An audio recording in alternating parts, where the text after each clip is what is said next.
Korea's youth unemployment is the highest it has ever been.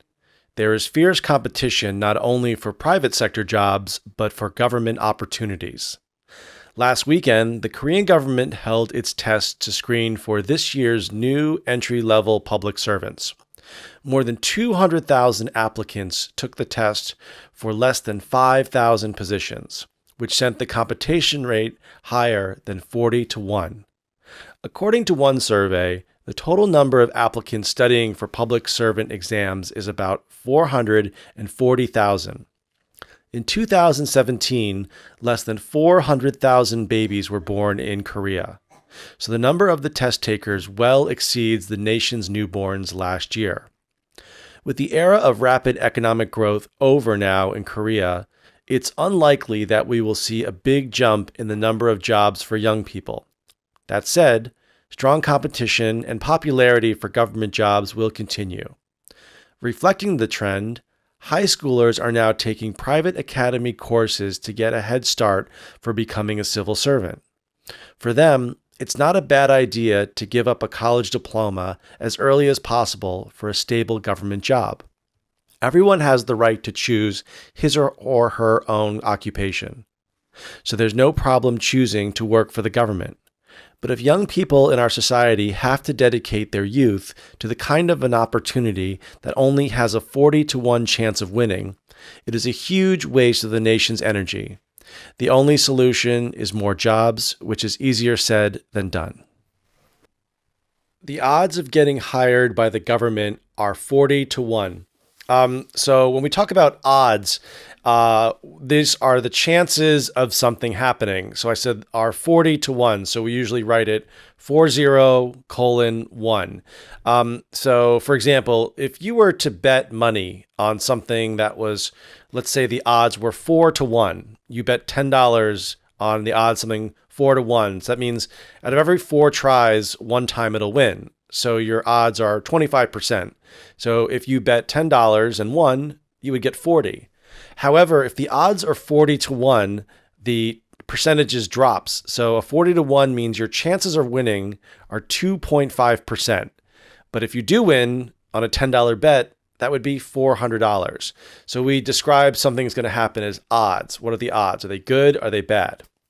So many people applied to a small amount of jobs, and the chances of being hired are slim to none.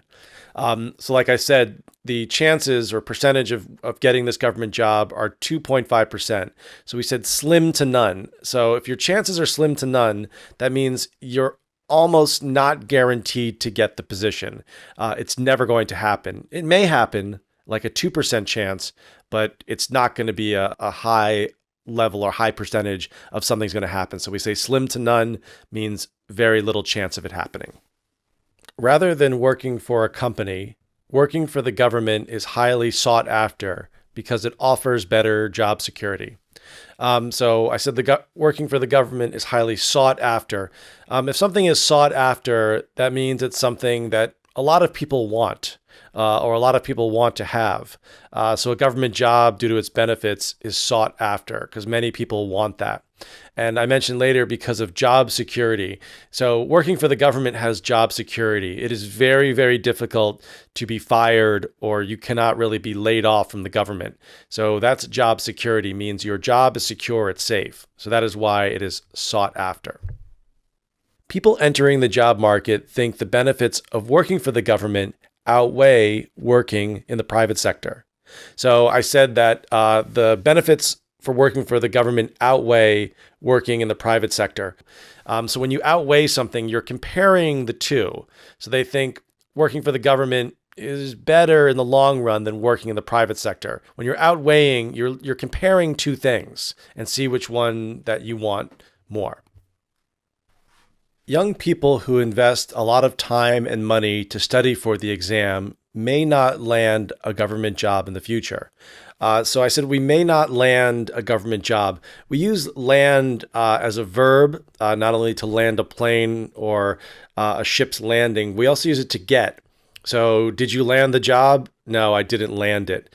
Or, when I didn't have a car, I couldn't land a girlfriend. But now that I do have a car, I landed a very beautiful girlfriend. So we use land also to get, but we use it for jobs and relationships.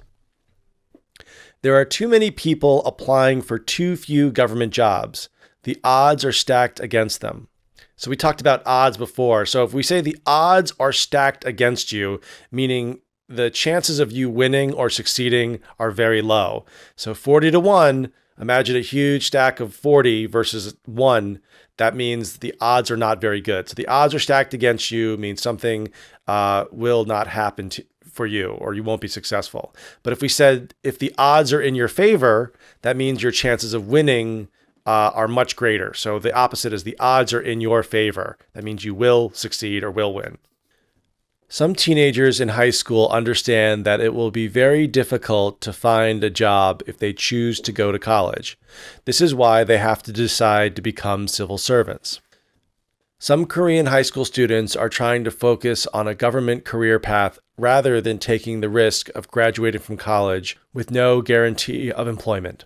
So some Korean high school students are trying to focus on a government career path. So your career path is the direction where your career goes. So if you start off your first year out of college, you work for a company, then you get promoted, and then you move to another company. That is your career path. So it's like your career road. It's like each steps in your career. So when we talk about, what do you want to do? Well, I want a career path with the government. That means I want to work for the government. Or I want to be an entrepreneur. That means the career path means you'll be going into business for yourself. So we use career path a lot when talking about the direction of your professional life. Some questions on the civil servant exam are irrelevant when working in government. The people who make this test should concentrate on more relevant topics. So I said irrelevant versus relevant. If something is irrelevant, it means it has nothing to do with the topic. So I think the example given was about the year and order of some Korean history books, that were 1,000 years old.